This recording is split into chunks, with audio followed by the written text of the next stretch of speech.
complicated. Yeah, you're looking at the truth, the money never lie. No, I'm the one, yeah. I'm the one early morning in the dawn. Know you wanna ride now. I'm the one, yeah. I'm the one, yeah. Hear you sick. Perkenalkan, nama saya Stina Francisca Pardosi dengan nomor NIM 2303060028 dari Prodi PTNB Fakultas Pertanian. Di sini saya akan menjelaskan sistem anatomi dan fisiologi pada kelinci atau Ornithologus corniculus dengan dosen pengampu Ibu Tati Widianasari, SPT, MP, IPM. Anatomi eksternal pada kelinci. Tubuh kelinci terdiri dari caput atau kepala, kolum atau leher, trunkus atau badan, ekstremitas liberae, dan terakhir kaudal. Seluruh tubuh ditutupi oleh rambut atau pilus. Yang pertama itu caput. Bagian caput kelinci terdapat organ-organ yaitu rima oris atau mulut dibatasi oleh labium superior yang memiliki celah di tengahnya. Yang kedua itu ada nares externus atau lubang hidung bagian luar. Organus fixus terdiri dari bulbul oculi yang terdiri dari kornea, iris, dan pupil. Palpebra atau kelopak mata terdiri dari palpebra superior, palpebra interior, dan licha seminalis yaitu membrane nistitans yang telah mereduksi, terdapat di sudut mata dekat hidung.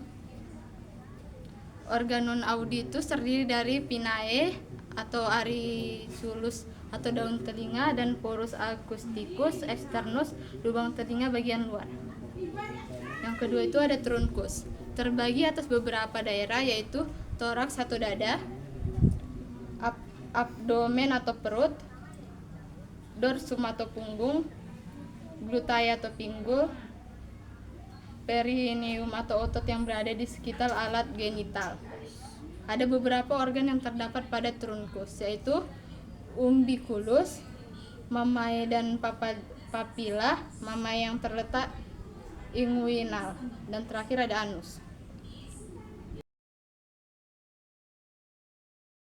Baiklah, selanjutnya saya akan menjelaskan topografi organ dalam. Yang pertama itu ada hepar, warnanya merah tua, terdiri dari beberapa lodi, fascia velea, kaudal dari hepar. Lalu lanjut pada esophagus, ventriculus, lien kaudal dari ventriculus, intestinum tenue, usus halus, cecum, besar berwarna hijau, intestinum crassum, seperti manik-manik, fascia urinaria, gelembung agak tebal, trakea yang berbentuk cincin-cincin tulang rawan, bronkus, cabang dari trakea, dan pulmo atau paru-paru, lalu kor atau jantung berwarna merah.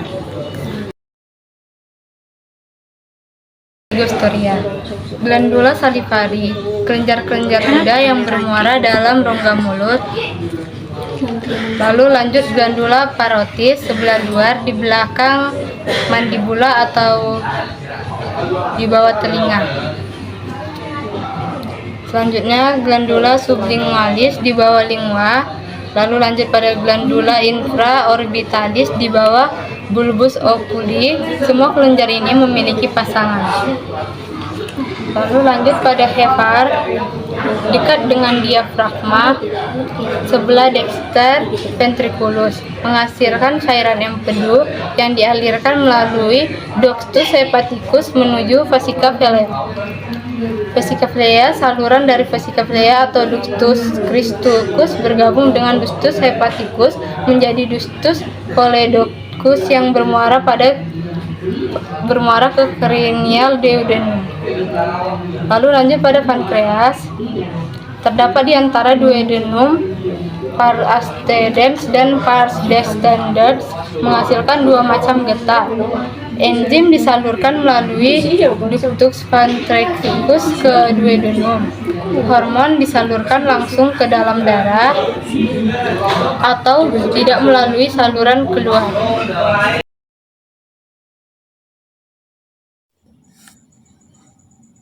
Baiklah, sekarang saya akan menjelaskan sistem digestoria.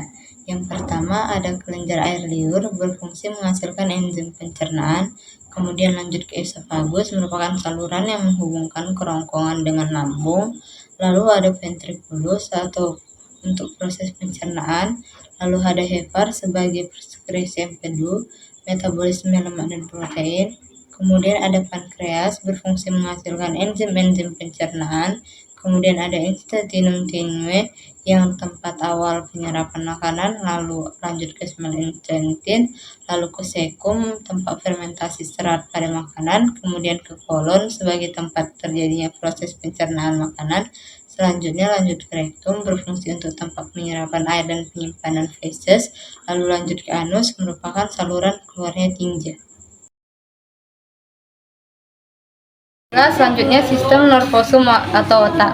Organ-organ pada sistem nervosum hewan mamalia terdiri atas hemisfer cerebri, viscera longitudinal cerebri, lekukan yang memisahkan kedua hemisfer cerebri. Lalu lanjut pada giri, lekukan pada permukaan cerebellum, sulci, lekukan pada permukaan cerebellum, lalu lanjut pada cerebellum, dan pada medula oblongata.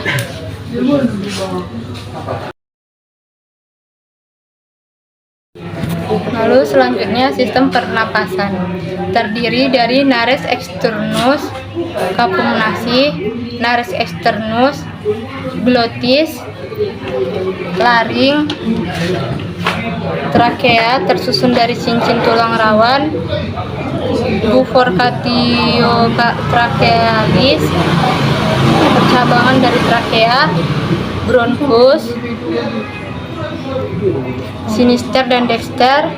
Vulmo terbagi menjadi dua bagian, yaitu vulmo sinister terdiri dari dua lobi, lobus superius dan lobus inferius. Vulmo dexter terbagi dari tiga lobus, lobus superius, lobus medianus, dan lobus inferius.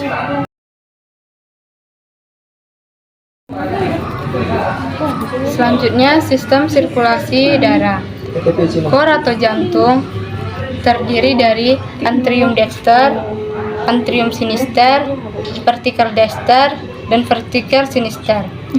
Arteri saluran darah yang mengangkut darah kaya oksigen dari jantung ke seluruh tubuh. Arteri pulmonalis, pembuluh darah yang mengalirkan darah terdeoksigenasi dari jantung ke kapiler paru-paru. Vena, pembuluh darah yang mengangkut darah terdeoksigenesus kembali ke jantung dari organ tubuh. Vena pulmonalis, pembuluh darah yang mengantarkan darah beroksigen dari paru-paru ke jantung. Enzim pada proses pencernaan. Enzim yang pertama ada petialin, terdapat di dalam air ludah yang dihasilkan oleh kelenjar ludah. Fungsi enzim petialin mengubah amilum menjadi glukosa. Kedua, enzim amilase dihasilkan oleh kelenjar ludah di mulut dan pankreas, berfungsi mengubah amilum menjadi maltosa. Ketiga, enzim maltase terdapat di usus 12 jari, berfungsi memecahkan molekul maltosa menjadi molekul glukosa. Yang keempat, enzim pepsin dihasilkan oleh kelenjar pepsinogen yang terletak di lambung.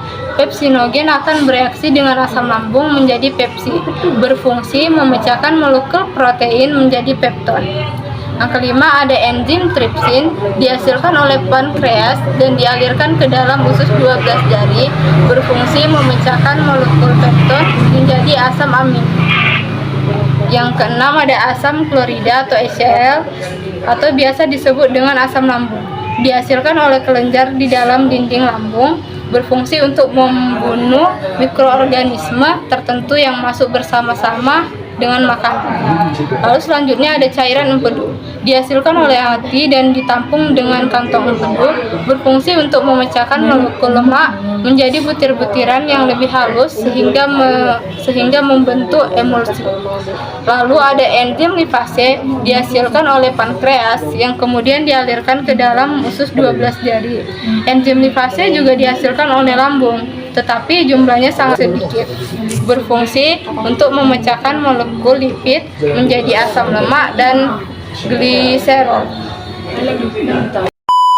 Okay with me, baby, okay. Yeah, you're looking at the truth, the money never lie. No, I'm the one, yeah. I'm the one early morning in the dawn. No, you wanna ride now. I'm the one, yeah.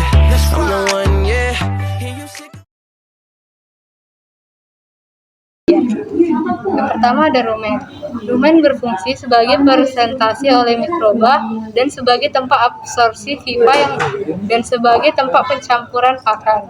Kedua ada retikulum, berfungsi sebagai presentasi oleh mikroorganisme dan sebagai tempat absorpsi VFA air dan amonia.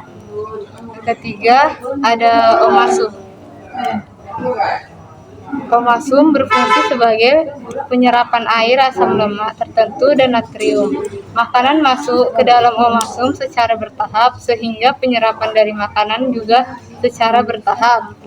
Keempat juga ada obamasum atau perut sejati pada ruminansia yang berfungsi sebagai pengatur pencernaan secara enzimatis dan kimiawi.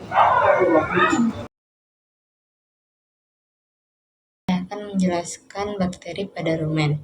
Bakteri pada rumen yang pertama itu ada bakteri seluloidik, spesies Bacteroides succinogenes, peran dalam pencernaan menghasilkan enzim selulase untuk menghidrolisis selulosa. Lalu ada bakteri hemiseluloidik, spesies Butyrifibrio fibricilfans, berperan untuk mencerna hemiselulosa. Lalu bakteri amilolitik, spesies Bacteroides amylophilus, berperan mencerna amilum. Selanjutnya ada bakteri proteolitik, spesies Amylophilus, berperan mendegradasi protein menjadi peptida asam amino. Lalu bakteri urelitik berperan menghidrolisis urea menjadi NH3, dan bakteri metagonetik berperan dalam pencernaan menggunakan hidrogen untuk membentuk metan.